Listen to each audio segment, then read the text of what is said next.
What did I write before? There's always a bigger fish. Right as we exited the fort, in the sky was the biggest damn airship I had ever seen, surrounded by what looked like vertibirds. Do not interfere. Our intentions are peaceful. The Brotherhood of Steel. Perhaps I better check in with that paladin. But first, we need to get home. I believe I've earned a drink.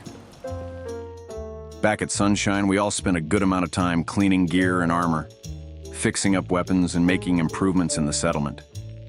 I found myself tinkering with some weapons, making a few tweaks here and there. Ellen set up a new defensive perimeter while Heather asked for Kellogg's armor. Can I have Kellogg's armor? The best story my dad ever read to us ended with the brave knight tearing the head off the evil dragon so he could wear it as a trophy. I want that. I want Kellogg's head on my belt, but I'm no fucking raider, so I'll settle for the best bits of his armor if you let me have it. She fashioned herself a new kit and modified the arm to suit her. It was strange seeing her in that gear, but if it helped her cope, I wasn't going to say no. Jake sent a message asking us to meet back in Boston, and Ellen reminded us of a distress call from the folks at Ten Pines Bluff. The family there had asked us to take out the raiders at Corvega, and doing so would really carve out a nice slice of the Commonwealth for us, and hopefully a bigger barrier for raiders to get to our settlements. We did good.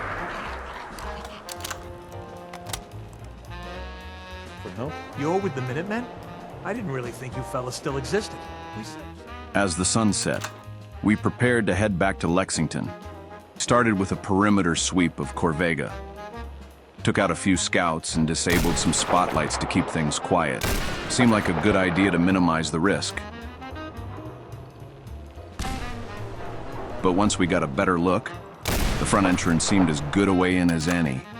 Risky, sure, but it gave us a choke point to deal with the first wave of raiders. The factory was a labyrinth of tight spaces and open areas. The firefight got intense in the more open sections, bullets flying, the sound echoing off the metal walls. You too.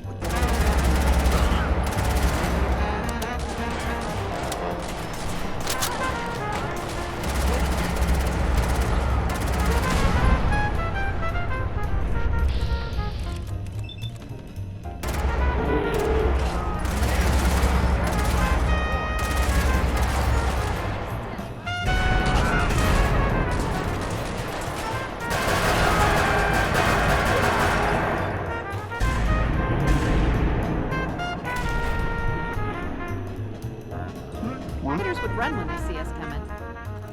On the main floor, we finally found their leader, a real piece of work, decked out in a hand-painted vault suit with tribal patterns. Heather noticed the inner lining had been customized, so I decided to give it a try. Felt strange wearing a vault suit again, not to mention the little bits of Raider still left in the suit. Ugh. While clearing out a side entrance, I had a moment that shook me to my core.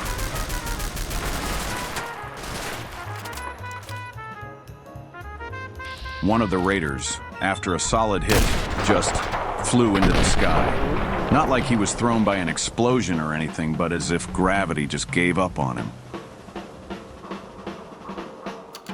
Heather and Ellen didn't see it. I'm not sure what to make of it. Just another oddity in this twisted world or something more. Just as we were starting to let our guard down, we moved back into Lexington and got rushed by a pack of ghouls.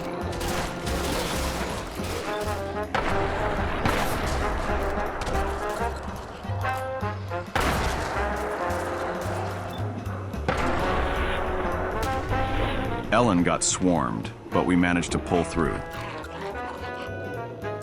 Scouting from a rooftop, I remembered that raider in the pink power armor from our last trip into Lexington.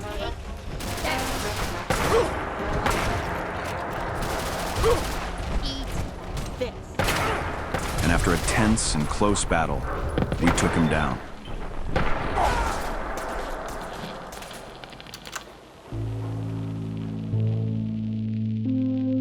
Lexington felt eerily quiet. We needed patching up, but I knew the folks at Ten Pines would be pleased with the news.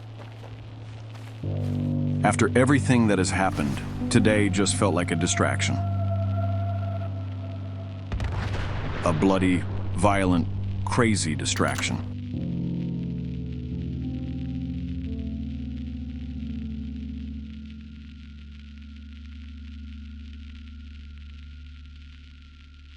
Nora. The word formed in my mind, but misfired.